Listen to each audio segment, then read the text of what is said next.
why black intellectuals remain subordinated to white intellectuals.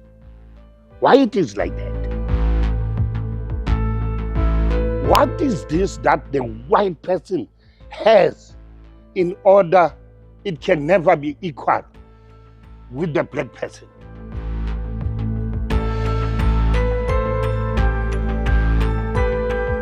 All over Africa, not only in South Africa, all our leaders have been defeated by the white intellectuals, hands down. Even Mandela. You cannot negotiate for your people and negotiate against your people. Do you feel like he negotiated against his people? What do we have as black people? Look at us. Look at us. What do we have? What is this that we have won? The property rights is still with the white people.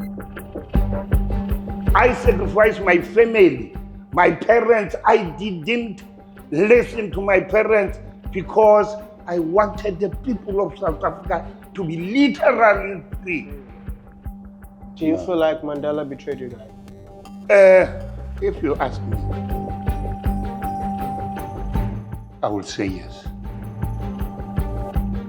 I don't regret fighting for the people, for the liberation of the people of our country. I don't regret. Even if another revolution can start now at this old age I am, I will be the first one in the front line because I know that we have been sold. Who sold you?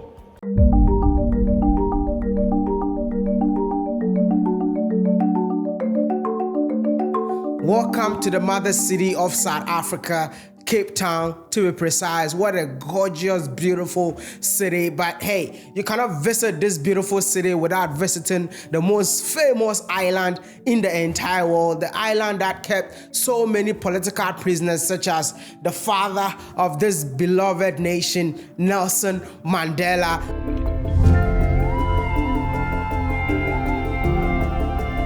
Said on Robben Island, they only kept one political prisoner. Who is that political prisoner? Robert Sobukwe. Not Mandela? No. So Robben Island is just 30 minutes by boat off the coast of Cape Town. Hope you're gonna have a good time. Definitely. Don't cry a lot. Oh wow, it's something that is gonna make me cry?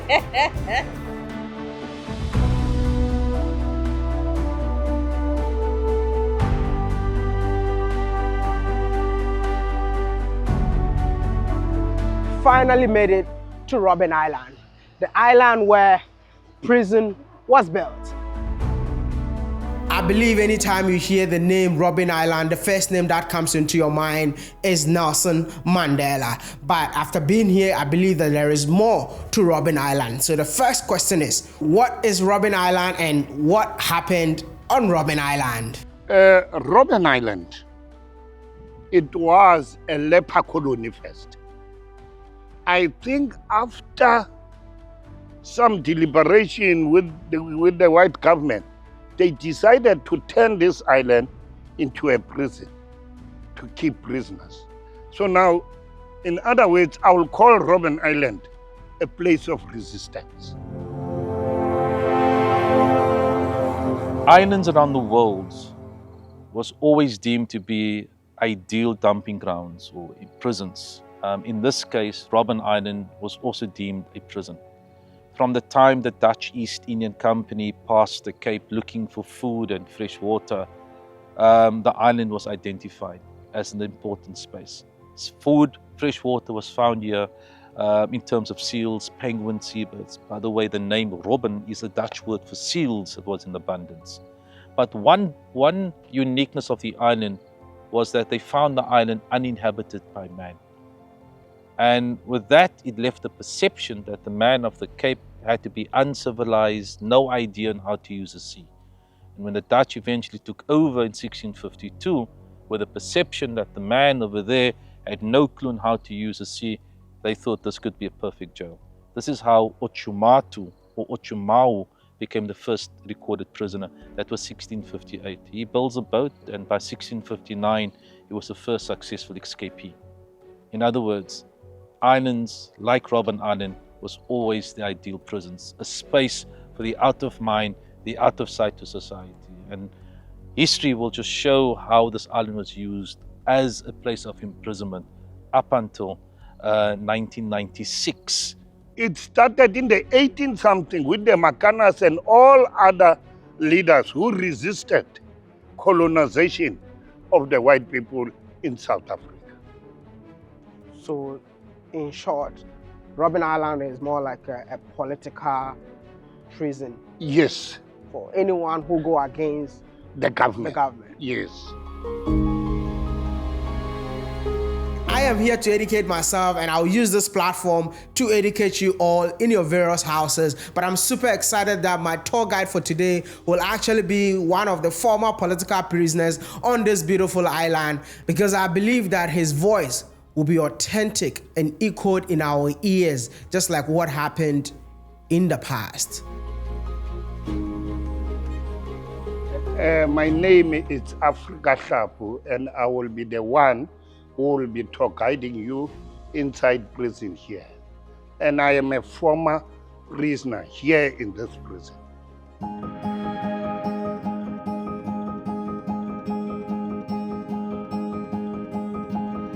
When we were brought on Robben Island, we were escorted by a warder from the harbor there up until here.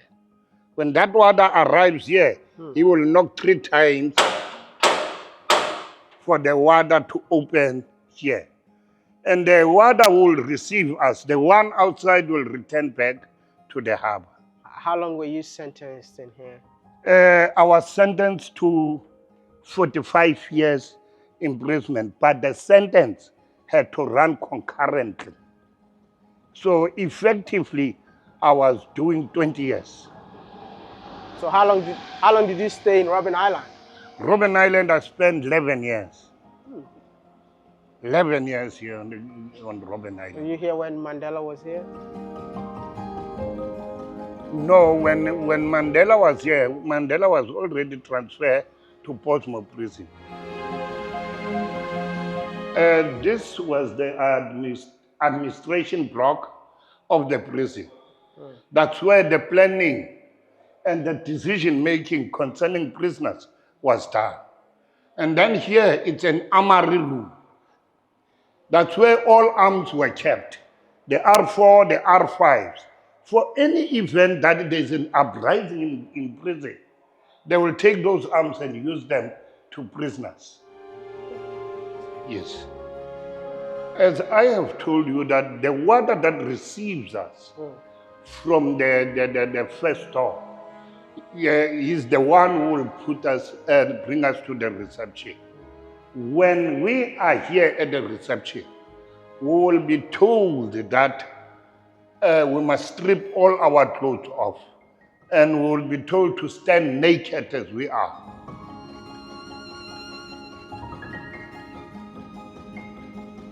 Then a warder will have a pen and a book and check whatever defects that are in your body. And if those defects are not found, they will still report it in the book there. But what is happening after that, you will be registered at reception, you will be given a prison card, you will be given a prison number, not the number of another prison. You will be given here the Robben Island number.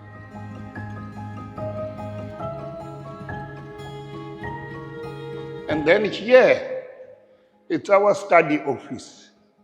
We were allowed to study at Robben Island, but we were constantly reminded by the authorities that education in prison, it's not a right, but a privilege. So therefore, whenever the head of prison wants to remove or take your studies away, he will do so without being questioned.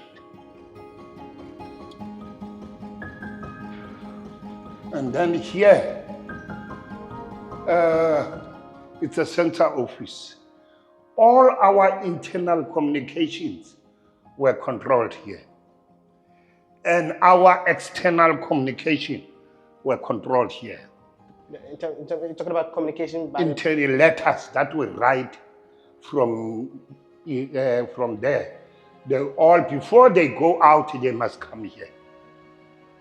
People who were working here were the security forces, the intelligence guy, and the warder. Why? If ever anything that is incriminating against you, it's found in your letter or in anybody's letter, you, prisoner, you will be charged.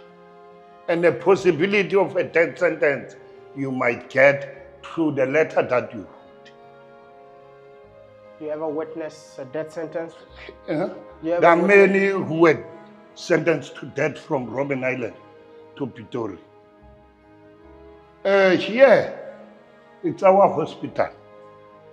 The Dr. Zebo will come once a month to come and examine us. But what happened, some comrades, they went out of this prison being mentally imbalanced. And some of them, they were given a medication that made them zombies.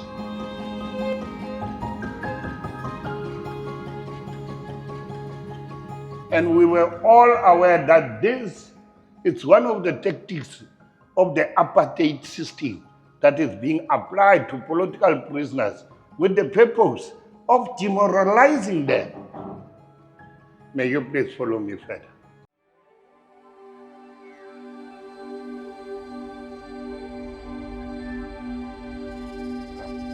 The charges that were leveled against me, it was conspiracy,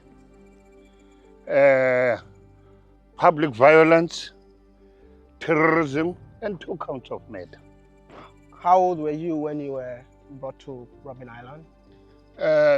Let's say when I was arrested. Yeah, when you were arrested. I was arrested at the age of 20 years. I joined the struggle at the age of 16 years.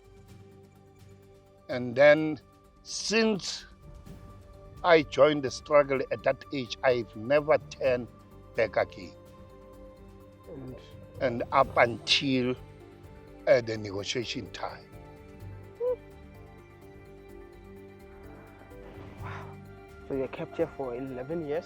Yes. For something that you did not do?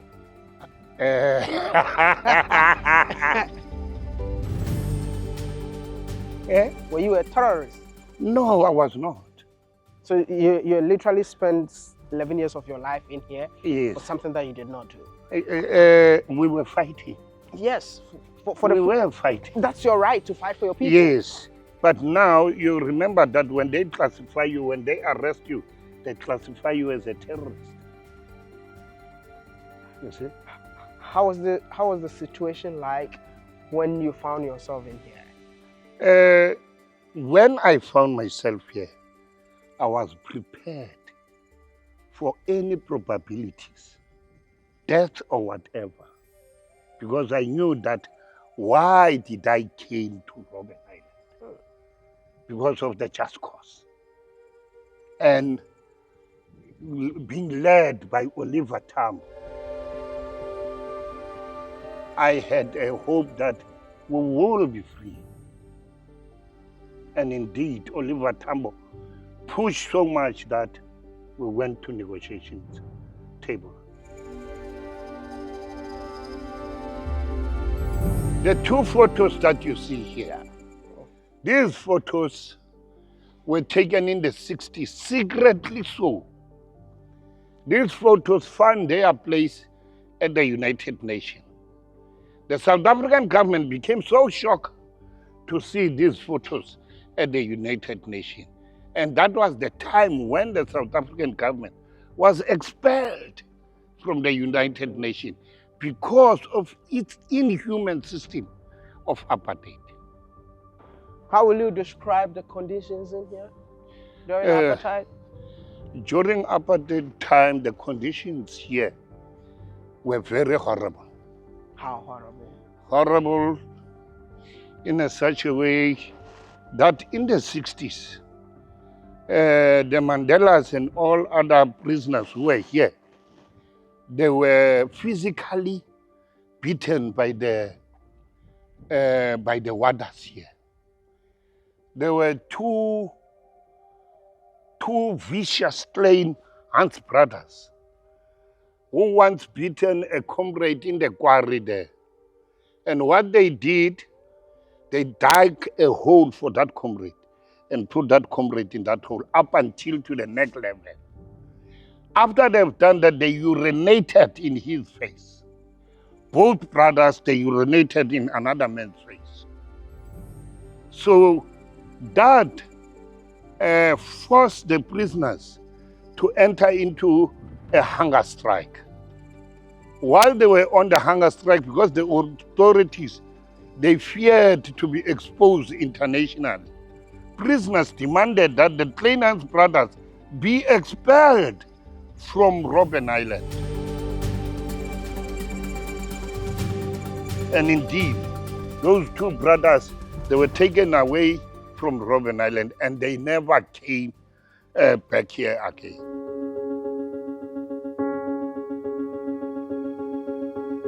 Why black intellectuals remain subordinated to white intellectuals? I believe self-belief is missing in Africa. Yes.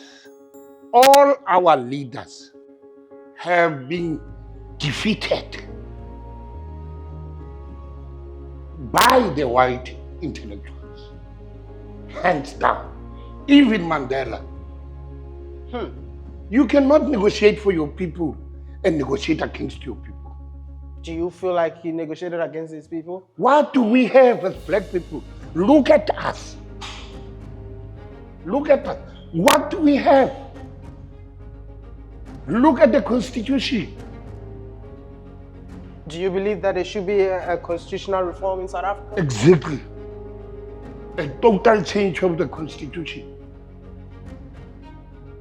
A total change is needed. We don't have a land. But this is your land. We don't have an economy. The economy is in the few hands up until now. Would you say that South Africa is free? It's not.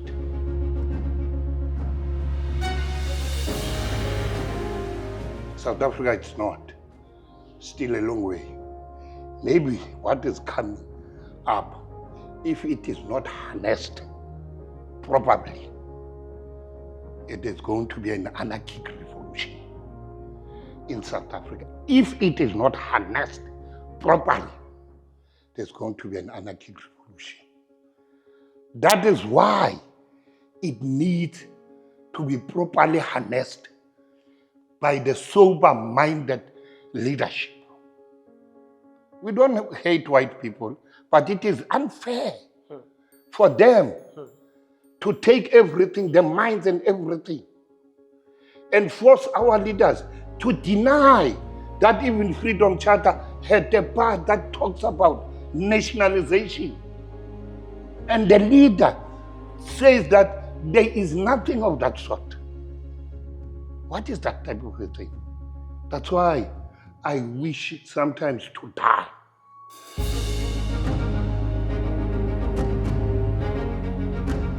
Than seeing what I am seeing. Because this is not what I fought for. I alone, this is not what I fought for. The present leaders are all enemy agents. These people infiltrated the ANC from exile. That's why it is like this. Here's Nelson Mandela said. This is Nelson Mandela self. Yes. Nelson Mandela spent 18 years of his 27 years in the cell. One of the things that is difficult for me to comprehend is that we spent such a long time here. And there were moments of joy. But of course, there were painful moments because the apartheid regime was an expert in persecuting people psychologically. May I ask you a question? How was that tall man sleeping in this cell? Just look at the cell, enter inside. Probably has to pull his legs on the wall. Sleeping like this. He must sleep diagonal. He can't sleep straight. The head must be in the corner, the other legs must face this side. So, what was he sleeping on? Is it like original state? Yeah. Here? Yeah, this is, on top of that. With the information we sometimes get from this social media. And we got shocked. And sometimes you don't know whether to believe this or not to believe it. I, for one, Africa Shapu, who can die at any time, at any moment, I am saying we are not free. What is the kind of freedom that you're looking for the people The kind of of South Africa? freedom that we are looking for is the collective life of our people. No one must go hungry in this country. In the country that is so rich, South Africa is rich of minerals. And all its minerals are not being controlled by the people of this country, are controlled away. The gold goes here to Queen Elizabeth. There he is keeping the gold in his house there, her house. And the gold goes to America and comes back very expensive to you. I don't wear it. This is the cell I slept when I was here at B section. In that cell, it was Wilton Mkwai. And then further down here, it was Tabo's father, Governor Mbeki. I'll always hold Governor Mbeki at the highest esteem because Governor Mbeki gave me a very good short lesson that he said to me, you know what? You must respect leaders, but never be docile to any leader of the movement. That simply means don't agree to anything, even if you see this leader is wrong. You must say yes. When the leader has money, you must say yes, but your people are dying. Because the leader is a billionaire. Never. It can't. I sacrificed my education. I sacrificed my whole being for the people, not for myself. I sacrificed my family, my parents. I didn't listen to my parents because I wanted the people of South Africa to be literally free. You don't come with intellectual terminology to me and tell me that this cannot be implementable. While we were fighting, this was our policy document. Freedom Charter. Then at the end of the day, you tell me that it's no longer implemented because you're negotiating. Are you saying that the negotiations never helped the black people of South Africa? No, not at all. There's nothing from the negotiations that helped the people of South Africa. Let them give you evidence. What is this? Why people are still in the barren lands where they cannot produce nothing? Why people are still cramped in the 13% of the land? And the whole other percentage is within the white hands. This Western Cape that I'm talking about, sooner or later it's going to become an independent country. How do you, as a leader, agree to that? Allowing one of your provinces to become an independent country, just like Oranje. That's what Mandela agreed to that. Now Western Cape is coming. Helen Zille wants an independent Western Cape to become an independent country. Do you feel like Mandela betrayed you guys? If you ask me, I will say yes.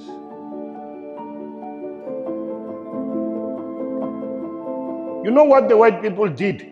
They separated the elite from the masses, the downtrodden masses of our people. And they gave them everything. So when it is only the elite that is free, that doesn't mean the entire country is free. Do you regret fighting for your people? Yeah, thank you for that question. I don't regret fighting for the people, for the liberation of the people of our country. I don't regret. Even if another revolution can start now at this old age I am, I will be the first one in the front line, because I know that we have been sold. Who sold you? They know those who sold us.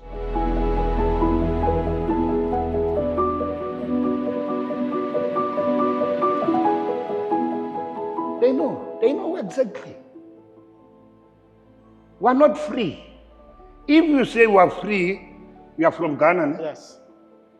Compare Ghana and South Africa now. Go to the townships and see what is happening.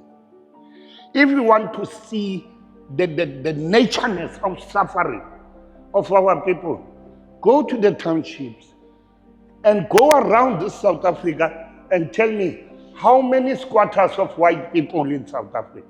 Squatter camps, how many are they? How many bergis, you know a bergi? A hobo. How many white hobos you will find in South Africa? Go the entire country, it's a fraction. The majority is the black people.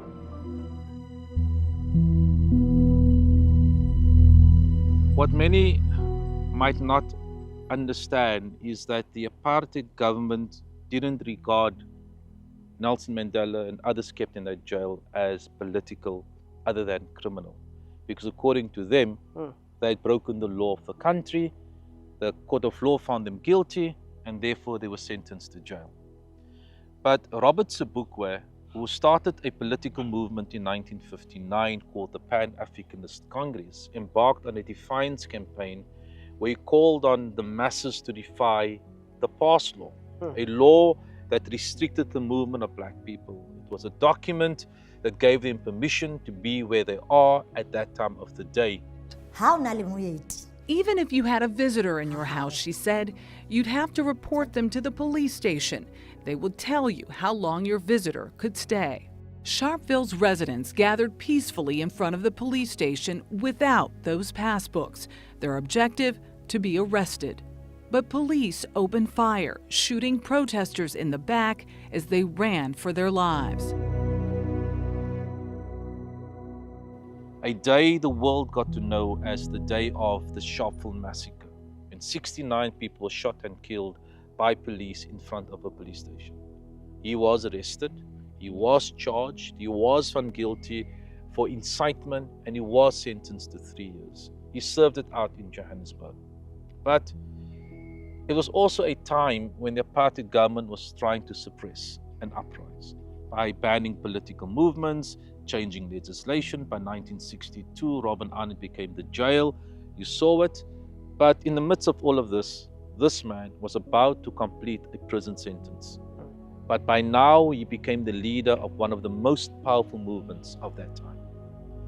And instead of releasing him, Parliament passed a special legislation known as the Sobukwe Clause. This allowed them to re-arrest this man when released and place him under house arrest. They could confine him to an area, isolate him, no one to talk to besides himself. He was classified as a political prisoner which allowed him to wear his own clothes, have books of his choice. Instead of doing hard labor, he could move around freely within the space. What was supposed to be a 1-year house arrest became 6 years. Today, Robert Sobukwe, for many South Africans, is a name they find against a building. The road was named after. And so many people, and I think I include you, have never ever heard about this name before. No. There's something about the apartheid government that they were good in, and that was to keep information away from South Africans.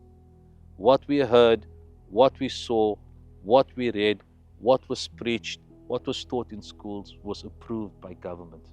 So if they didn't want you to know something, you would never know about it. So you were released in the year 1991 on the 24th of May. We were the last group to be released from prison.